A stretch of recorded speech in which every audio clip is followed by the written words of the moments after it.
வங்கக்கடலில் இலங்கைக்கு அருகே உருவாகியிருக்கிறது தித்வா புயல். முக்கிய செய்தியாக பார்த்து கொண்டிருக்கிறோம்.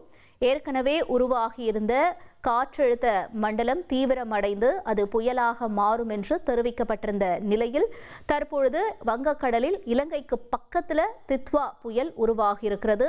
இது சென்னைக்கு தென்கிழக்கே 700 கிலோமீட்டர் தொலைவில் மையம் கொண்டிருப்பதாக தகவல் வெளியாக இருக்கிறது. முக்கிய செய்தியாக நாம் பார்த்து கொண்டிருக்கிறோம்.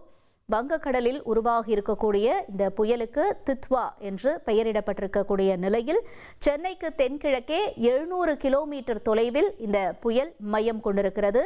இதனால் சென்னை மட்டுமல்ல, வடகிழக்கு மாவட்டங்கள், டெல்டா மாவட்டங்களில் மழை நீடிப்பதற்கான வாய்ப்புகள் இருப்பதாக சொல்லப்படுகிறது.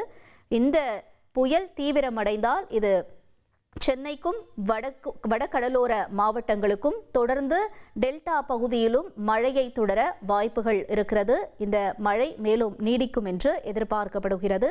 சென்னைக்கு சுமார் 700 கிலோமீட்டரில் மையம் கொண்டிருக்கிறது இந்த தித்வா புயலானது.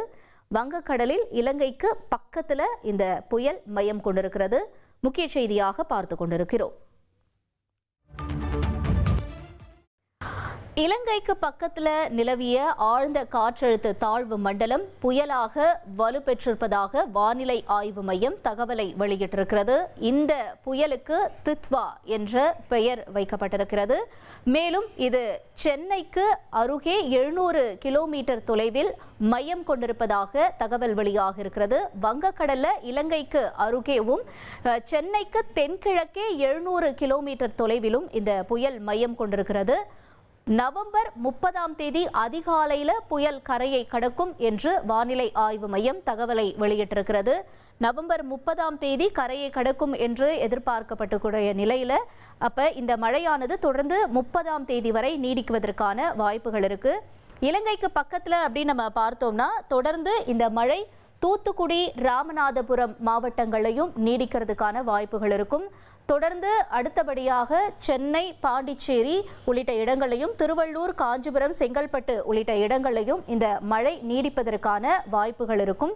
தொடர்ந்து நம்ம பார்க்கும் பொழுது இந்த மழையானது தென் மாவட்டங்களில் ஒரு சில பகுதிகளையும், அதனைத் தொடர்ந்து அடுத்தபடியாக டெல்டா உள்ளிட்ட பகுதிகளையும், வடகடலோர மாவட்டங்களையும் இந்த மழை நீடிப்பதற்கான வாய்ப்புகள் இருக்கு.